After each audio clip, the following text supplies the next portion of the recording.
तो क्या संजय सिंह से शाह कभी नहीं भिड़ेंगे? उड़ा दी शाह के ऐसे धज्जियां, खोल दिया ऐसे राज जिससे आईएसआई चीफ से बातचीत की बात आ गई सामने। क्या वाकई शाह ने आईएसआई चीफ से की बात? बहुत स्वागत है आप सभी का। आप देख रहे हैं द राजनीति का विशेष सेगमेंट खबर और विश्लेषण। मैं हूं जबार खान। दोस्तों, आखिर ऑपरेशन सिंदूर या पहलगाम आतंकी हमले के बाद में या उस दौरान संजय सिंह ने यह क्यों कहा कि अमित शाह ने आईएसआई चीफ से सरकार ने बात की? आखिर उस बातचीत का कोई रिकॉर्डिंग सामने आई क्या? उस बातचीत को लेकर के और संजय सिंह ने जो कुछ खुलासा किया उस पर शाह इतना तिलमिलाए क्यों हैं? किस अंदाज में अमित शाह को लेकर संजय सिंह ने दहाड़ लगाई जिससे कहा जा रहा कि शाह अब कभी संजय सिंह से भिड़ेंगे नहीं? दोस्तों, संसद के भीतर की तस्वीरें तो आपने देखी, किस तौर पर मोदी और शाह की सरकार घिरी हुई। अमित शाह का बयान आपने सुना, प्रधानमंत्री नरेंद्र मोदी का बयान। मगर दोस्तों, यह बड़ा और चौंकाने वाला खुलासा सामने आया कि पहलगाम आतंकी हमले के बाद में पाकिस्तान के आईएसआई चीफ आसिम मलिक से मोदी और शाह बात कर रहे थे। वो आसिम मलिक जो पाकिस्तान का आईएसआई चीफ है, भारत के अंदर आतंकवादी घटनाओं को अंजाम दिलाता है और उसी ने पहलगाम की आतंकी घटना को अंजाम दिलाया। उसके साथ में पाक आर्मी चीफ आसिम मुनीर के साथ में बात कर रहे थे जब भारत की सेना अपनी जान जोखिम में लगाकर आतंकियों के ठिकाने नेस्तनाबूद कर रही थी। संजय सिंह ने कैसे धागे खोले, क्या सबूत पेश किया, सुनिए उन्हीं की जुबानी। बातचीत कर रहे थे। आसिम मलिक कौन है सर? आसिम मलिक कौन है? आसिम मलिक है आईएसआई का चीफ, जो पाकिस्तान के द्वारा प्रायोजित आतंकवाद का संरक्षक है। भारत की सरकार उससे बातचीत कर रही थी जब सेना लड़ रही थी। 8 मई को जब सेना लड़ रही थी, आप आईएसआई से बात कर रहे थे। आप आईएसआई से बात कर रहे थे। आसिम मुनीर और आसिम मलिक दोनों से आप बात कर रहे थे। आप बात कर रहे थे आईएसआई से। हमारी सेना लड़ रही थी, आप आईएसआई से बात कर रहे थे। एक मिनट, आप शहीद से बात कर रहे थे। क्या पॉइंट ऑफ ऑर्डर है? बात कर रहे थे। एक पॉइंट ऑफ ऑर्डर। दस मई को यह सीज फायर की डिक्लेरेशन होती है। 5 जून को कृपया बैठ कर लीजिए यार सर।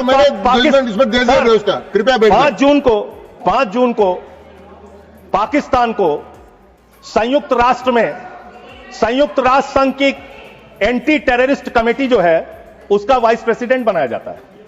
हम जानते हैं इसमें अमेरिका की ही चलती है। अमेरिका के कहने पे बनाया।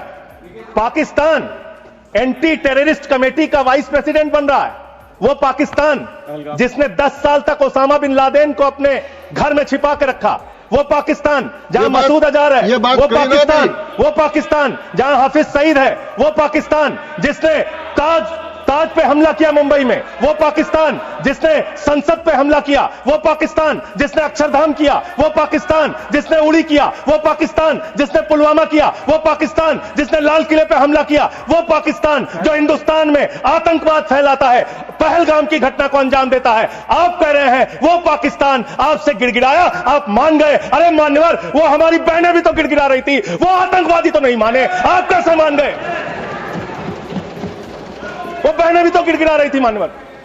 वो भी तो कह रही थी आतंकवादियों के सामने कि मत मारो मेरे पति को, मत मारो, लेकिन मारा उन्होंने।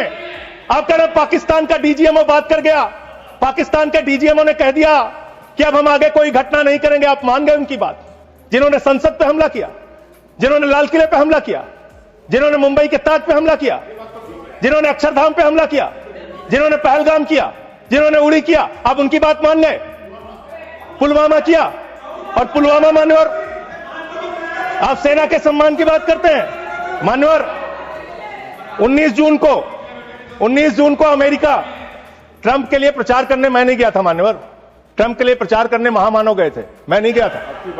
अब की बार ट्रंप सरकार, उन्होंने नारा दिया था मान्यवर। दोस्तों, संजय सिंह कहते हैं कि आपने भारत की सेना का मनोबल तोड़ा है, आपने भारतीय जनता की भावनाओं से खेला है, आपने भारत के साथ में छल किया है, आपको कभी माफ नहीं किया जाएगा। पीढ़ियां आपको कोसेंगी, देश के इतिहास में काले अक्षरों में आपके नाम होंगे। संजय सिंह पूछते हैं कि आखिर क्यों दिखाई आपने ऐसी कायरता, क्या जरूरत थी आईएसआई चीफ से बात करने की? पहले पठानकोट में जांच के लिए आईएसआई चीफ को बुलाया और पहलगाम आतंकी हमले के बाद में आईएसआई चीफ से, पाकिस्तानी आर्मी चीफ से बातचीत की।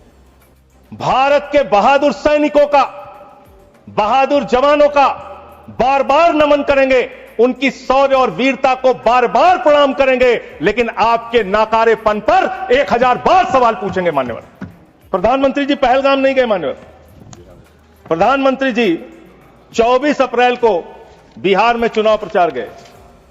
प्रधानमंत्री जी 1 मई को महाराष्ट्र, केरला और आंध्र प्रदेश में उद्घाटन करने के लिए गए। प्रधानमंत्री जी फिल्मी सितारों को संबोधित करने गए, फिल्मी सितारों को संबोधित करने गए, लेकिन जो लोग पहलगाम में मारे गए थे उनकी पीड़ा, उनका हाल, उनका दुख, उनकी तकलीफ जानने के लिए नहीं गए। ये बड़े परेशान है कि प्रधानमंत्री जी सदन में नहीं आए। प्रधानमंत्री जी अवतार हैं, वो अदृश्य रह के भी कहीं मौजूद हो सकते हैं, उनको आना नहीं होता शारीरिक रूप से, वो प्रकट हो जाते हैं, प्रकट हो जाते हैं। नॉन बायोलॉजिकल है सर वो, तो इसलिए प्रधानमंत्री कभी नहीं आते ऐसे मसलों पे। 18 घंटे काम करते हैं प्रधानमंत्री, लेकिन इतने गंभीर विषय पे दोनों सदनों के अंदर चर्चा हो रही है। 18 घंटे काम करने वाला प्रधानमंत्री 2 घंटे भी दोनों सदनों में क्यों नहीं है, यह सवाल हम लोग पूछना चाहते हैं। कल से कहा जा रहा है नहीं, हमने अपने आप सीज फायर डिक्लेयर किया, हमने अपने आप सीज फायर डिक्लेयर किया, इसमें किसी तीसरे देश का हस्तक्षेप नहीं है। आजादी के बाद से लेकर आज तक भारत का स्टैंड एक ही रहा है, हम पाकिस्तान के मामले में किसी भी तीसरे देश की मध्यस्थता नहीं मानते। अगर उस बात के साथ किसी ने धोखा किया है, किसी ने विश्वासघात किया है, तो उसका नाम है भारत के प्रधानमंत्री नरेंद्र मोदी। मैं इस सदन के अंदर कहना चाहता हूं, आपने उस भावना के साथ विश्वासघात किया है। मानवर अमेरिका की मध्यस्थता आपने स्वीकार की, और मैं इसलिए चंद लाइनें आपके लिए कहना चाहूंगा कि तू इधर उधर की ना बात कर, तू उधर उधर की। आप ही का चेहरा आ रहा है सर, थोड़ा निर्देश दे दीजिए, आप ही को दिखाए जा रहे हैं बार बार। तू इधर उधर की ना बात कर, ये बता कि काफिला क्यों लूटा।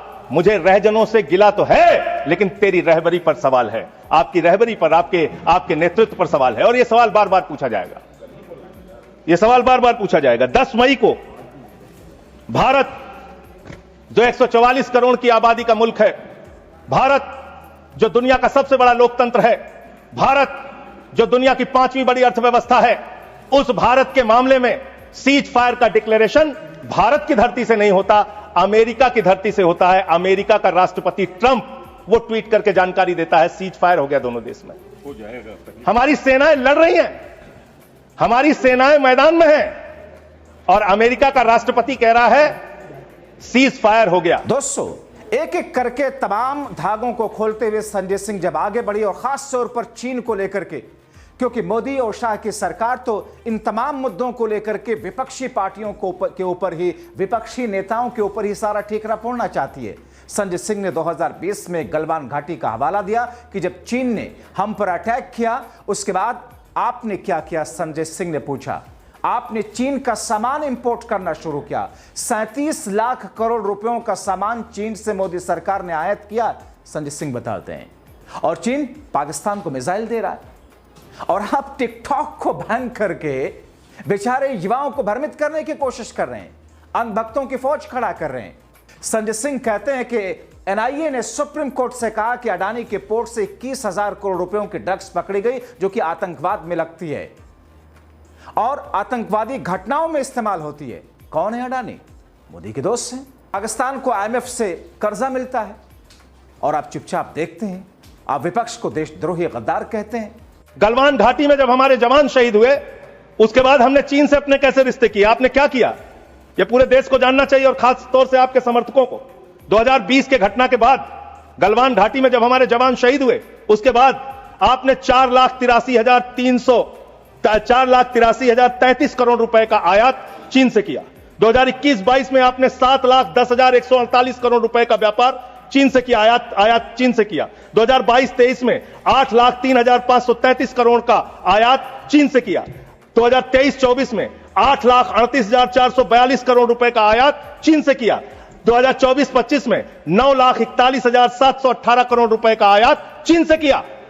आप चीन को लाखों करोड़ 37 लाख करोड़ रुपए पिछले 5 सालों में आपने 37 लाख करोड़ रुपए का सामान चीन से भारत में आयात किया। आप चीन को रुपया पे रुपया लाखों करोड़ रिलेवेंट नहीं कमा रहे है हैं। माननीय सदस्य, आप हर एक चीज में रोकेंगे सर। इसमें मैं तो ये आंकड़ा बिल्कुल ये रिलेवेंट नहीं है। आप ये बोलिए। रिलेवेंट है, मैं बता रहा हूं सर मैं बता रहा हूं सर, इसको लीजिए आप सर। ये एम्बेसी ऑफ इंडिया बीजिंग, ये एम्बेसी ऑफ इंडिया भारत की एम्बेसी का ये डाटा है और वेबसाइट पे आप जा सकते हैं, चेक करा सकते हैं। ये वहां से मिला डाटा। ये 37 लाख करोड़ रुपए का आपने उनको व्यापार दिया, उनसे वहां से सामान आयात कर रहे हैं। आप चीन को लाखों करोड़ रुपए का व्यापार दे रहे हैं और चीन पाकिस्तान को मिसाइल दे रहा है। यह आपका समझौता है, यह आपका समझौता है। आप उस चीन के राष्ट्रपति को झूला झुलाते हैं और ये हमारे साथ चीन कर रहा है, यह हमारे साथ चीन कर रहा है। यह इस देश को जानना जरूरी है। पाकिस्तान को कर्जा मिलता है IMF से, वर्ल्ड बैंक से, और यह कर्जा मिलता है लगभग 3 लाख करोड़ रुपए का कर्जा उनका सैंक्शन हो चुका है, मिल जाएगा। और काफी विरोध भी किया सरकार ने, लेकिन माने नहीं, वो लोग माने नहीं। लड़ाई के समय में उनका कर्जा सैंक्शन हो रहा है और वो पैसा कहां लगेगा? आतंकवाद को बढ़ावा देने में, आतंकवाद को फैलाने में। NIA ने सुप्रीम कोर्ट में कहा अडानी के पोर्ट से 21,000 करोड़ रुपए की ड्रग्स पकड़ी गई है जो आतंकवाद में लगती है। यह है सर, यह सारा पेपर मैं आपको दे रहा हूं। इस देश के अंदर पाकिस्तान से, अफगानिस्तान से हजारों करोड़ का ड्रग्स आएगा और इसी देश में आतंकवाद फैलाया जाएगा। अडानी के पोर्ट पर पकड़ा जाएगा। अडानी कौन है? भारत के प्रधानमंत्री का सबसे करीबी व्यक्ति है। यह सवाल देश पूछना चाहता है, आप क्या करा रहे हैं देश के अंदर? इन ड्रग्स वाले मामले में जो पकड़े गए हैं, इस पर क्या कार्रवाई हुई है, जानना चाहता है देश। समाप्त हुआ माननीय सदस्य। मान्यवर, अभी बहुत समय है सर, 35 मिनट समय। 35 मान्यवर, 35 मिनट समय। मान्यवर, मैं अंत में एक ही बात कहना चाहता हूं। आपने कहा कि इस मामले में राजनीति नहीं होनी चाहिए। राजनीति करता कौन है? इतनी हर मामले में आप राजनीति करते हैं, हर मामले में आप राजनीति करते हैं। हर हमेशा विपक्ष को ब्लेम करते हैं, विपक्ष को देशद्रोही कहते हैं, विपक्ष को गद्दार कहते हैं आप। जाहिर तौर पर दोस्तों, शायद इस तरीके से अमित शाह को लेकर के किसी भी सांसद, किसी भी नेता ने उस अंदाज में, उस तरीके से चैलेंज, चुनौती और दहाड़ते हुए एक एक धागे नहीं खोले होंगे। लेकिन आप क्या सोचते हैं? इन तमाम चीजों के बावजूद सत्ता पक्ष किस ढिठाई के साथ में, अमित शाह किस ढिठाई के साथ में वही घिसी पिटी कैसेट चलाते हैं? अपनी राय कमेंट बॉक्स में जरूर लिखें। हमें आपके कमेंट का इंतजार है। बहुत शुक्रिया।